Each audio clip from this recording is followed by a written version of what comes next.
Welcome to Bespoke Diaries. Today's article is on Fly by Tammy, Kashef, author, motivational speaker, life coach, Saudi Arabia.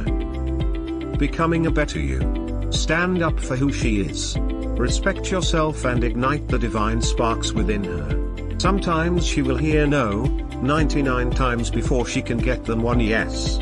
Sometimes she has to repeatedly fall before she can stand her ground. But the beauty in all that is that it doesn't matter how many times she falls or how many times she hears no. It only takes one yes for things to change, for things to turn around. She only needs that one door to open for her. It's very easy to get caught up in the negative, the locked doors and the rejections, but they are not the problem, they are part of the process, the road that she has to go through to get to her destination.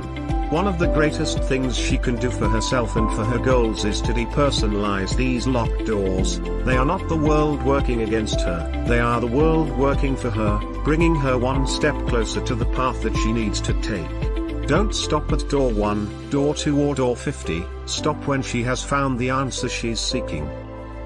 There are no mistakes because she has a supreme destiny. Here are some tips, techniques, ideas, principles and strategies that she would like to share with you on your success journey. Number 1. Take responsibility for her life. If she is sitting around waiting on somebody to fix her, save her or help her, she is wasting her time because only she has the power to take responsibility to move her life forward, to start the next chapter, to become a better version of herself, and the sooner she gets into motion, the sooner her life gets into gear. Her past is not her fault, whether she was born into a poor family, she came from a broken home, whether her mum was educated or not. Accept what was in the past, forgive it, take responsibility and move forward. Number 2. What does she say when she talks to herself? Most of us say, I'm not good enough, I'm not worthy enough, I'm not. This is playing on repeat in her head for a lot of people. If she is not conscious of her thoughts, then she acts out of that belief system and not what she wants to be the best for herself. She was a precocious child who grew up in a single-parent home with not much to get by. She had this habit of talking to herself in the mirror, pretending to be a news anchor or a talk show host, and she would pretend to be signing books that she wrote. Who knew 38 years later and published 2 books? She knew that there were better things to come for her. She questioned everything, looked for a deeper meaning of things and did not follow the herd mentality. The choices she makes are what she lives with. Don't live a life of regret. Certain times we act on things and live with regrets that take us to the grave sooner. Learn to forgive yourself and move on. One of her famous sayings in her first book, Sales, she mentioned, put on her big girl panties and deal with the situation, and guys, put on her big boy pants. Like Mandela said, it always seems impossible until it's done. Do it. And get over it. There are no mistakes. Feel her destiny when her gut tells her to do something. There are no wrong paths, there are no such things as failures, it's just a change in course for her to change direction. Embrace her losses and her adversities as they are there to wake her up, for her to learn a lesson. Don't allow a grade or a job or anything to dictate her life. Her life is bigger than anything, it's what she makes of it. Stop for a minute and look at her 10-year-old self, and what would she say to him/her? She would say, relax, it's going to be okay, really, it's going to be okay. Don't allow yourself to be thrown off course. When you feel like you're off your course or path, that's the key, the indication to know it's time to turn around or change direction. If she is faced with a challenge, halt, breathe, ask herself what is the next right move. Do not think about the end goal and feel she's not going to achieve it.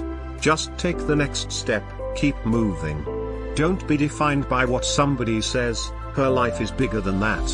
Failure is there to just steer her in the next direction. Start her day with affirmations, as soon as she awakes every morning while lying in bed. This is the best time as her brain is in a receptive alpha state. Say some of these affirmations. She trusts herself to make the right choices, she believes in herself and her abilities, she radiates self-assurance and poise, she is deserving of love, respect, and success, she attracts positive and confident people into her life, self-esteem is unwavering, she stands tall and proud of who she is, she can create her own affirmations. Make them short impactful statements and watch how her life changes for the better. Number 3. Take care of herself. Give from her saucer, not her cup. Keep her cup full and think about herself first. She thinks about everybody else and puts everybody else first. Stop. Put herself first and remember, no is a full sentence. If she is invited to her sister-in-law's house, the one she doesn't like, and she knows she is going to leave there feeling throttled and uncomfortable, say no. She doesn't have to explain herself. She chooses her battles. She reminds herself that her life is worth living and she is a unique one. Number 4. She is the master of her destiny. She is responsible for her fate and the choices she makes in her life. She is the captain of her soul. Her dreams should be so big, hairy and audacious that they scare her socks off. She doesn't get what she wishes for or what she hopes for, she gets what she believes in. What is it that she believes God's purpose is for her? Love herself. How can a 2-word sentence can be so powerful, that it has changed the lives of millions of people? Self-love is not being selfish, it is just putting herself first and not being too tough on herself. So next time she hears that little voice in her head telling her that she is not good enough or that she cannot afford to make mistakes, just ignore it. When our loved ones make a mistake, we often forgive them easily, but when we make a mistake, we are often too hard on ourselves. The first step of self-love is realizing that we are only. Thank you for your time. Don't forget to like, subscribe and share. Do leave your thoughts in the comments section below. For similar type of article, please reach us at contact@thebespokediaries.com, or you can visit our website www.thebespokediaries.com.